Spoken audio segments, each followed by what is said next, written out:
it's been a long time since you've heard from us, but we have a really good excuse. We had a baby.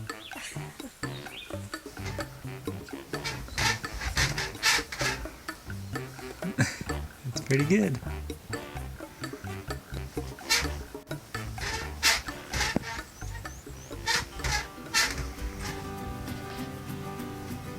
When we sent our last transmission, we had just finished the tiny house and were ready to move to western North Carolina. Since then, things have obviously changed a bit, but let's start where we left off. We left New York and thawed out on our big trip south, pulling the tiny house in the spring of 2017.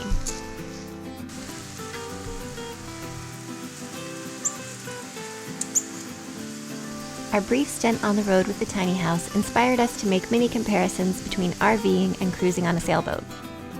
You still have to look out for low bridges, time your trip well in order to find a suitable place to drop anchor for the night, and it's slow going.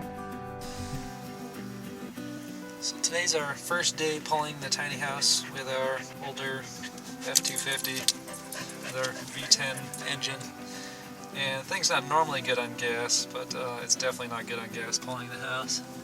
Let's see, we went 208 miles.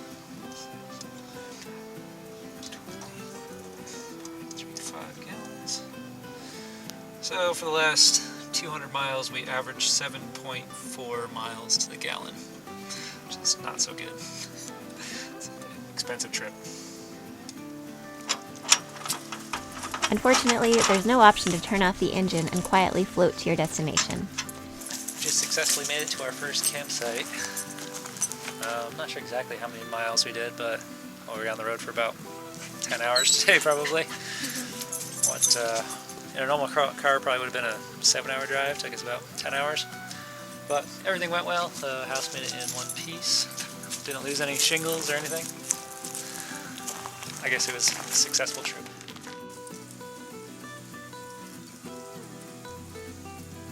We purchased our land before we started building the house, but it wasn't ready for us to just pull on in. We found a place to park while we finished clearing out a spot for the house, along with a new driveway to maneuver it into position.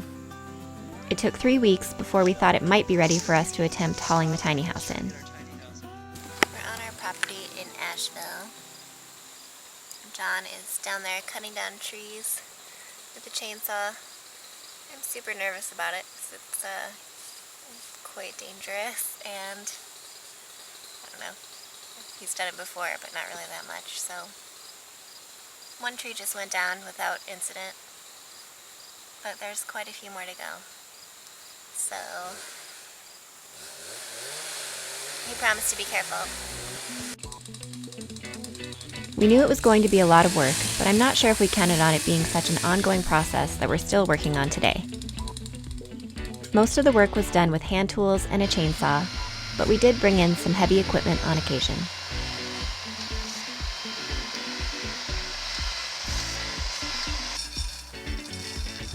On the day we successfully pulled onto our land for the first time, we found out I was pregnant. So, schlepping logs fell off my to-do list, and needless to say, John ended up doing all of the heavy lifting to get us to where we are now.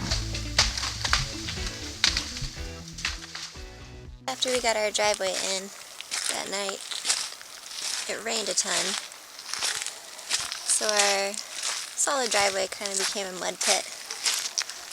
But we actually got in with the tiny house. Heavy machinery would be nice for a really large fire, but it's not going to happen, so slowly chopping this stump out of here. Maybe like by the end of the summer it'll be gone.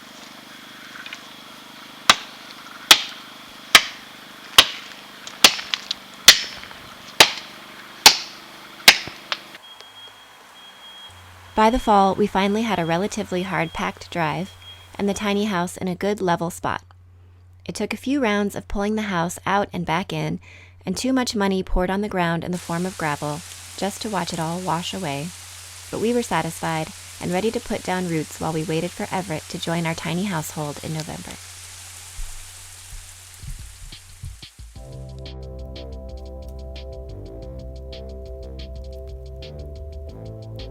So, at long last, we're ready to show you around our home for the last year and a half.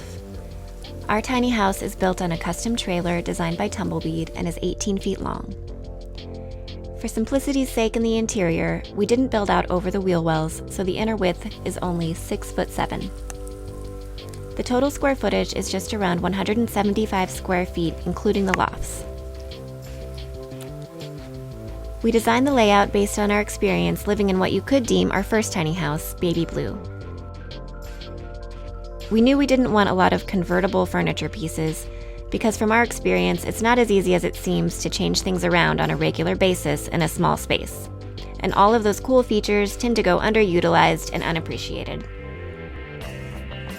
If we had known we were going to have a baby in short order, we may have chosen a different layout, say one with a crib or separate bedroom. But now that we're on the other side of having an infant in a tiny house, we can say that it all worked out just fine.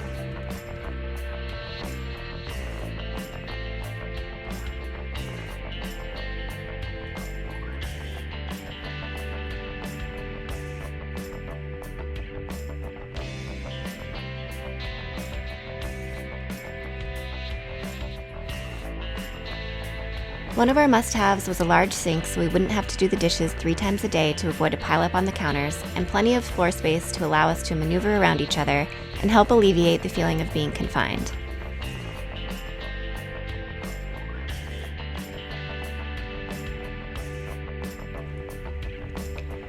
We lived off the grid for the first 9 months, using the generator to charge the batteries, or when we needed more power to charge the laptop or run power tools, the sewing machine, or refrigerator.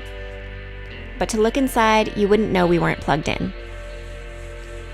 We installed separate systems so that we would have either 12-volt or standard lights. We chose a wood-burning stove for heat because of the overabundance of downed trees on our property. We had no problems with the propane stove and oven on our boat, so we went with what we knew for the tiny house. We have pressure water and an on-demand water heater, so we can take showers as usual. We just have to keep them short with only a 50-gallon tank. We still have to haul water, but we're accustomed to that and are glad for the reminder to conserve. Some of this feels remarkably similar to cruising.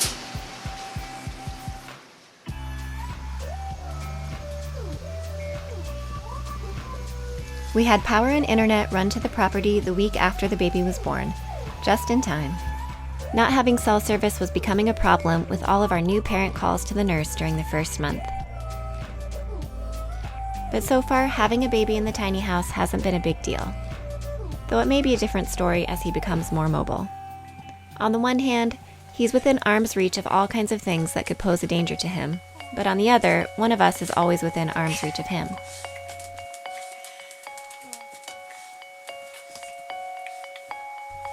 We only ended up making one noticeable change, expanding the seating area to give Everett more room to play without constant vigilance to keep him from falling off the bench.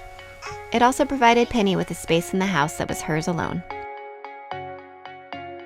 The other changes were more subtle.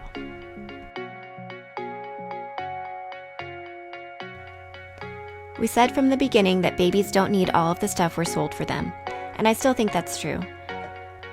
We don't have a crib, a baby bathtub, a high chair, a swing, an activity chair, a boppy pillow, a rocker, or a lot of other items on many must-have lists. While I've certainly wished for the convenience those things could have provided, any discomfort has been short-lived, so now I'm happy not to have to store all of the things I no longer need.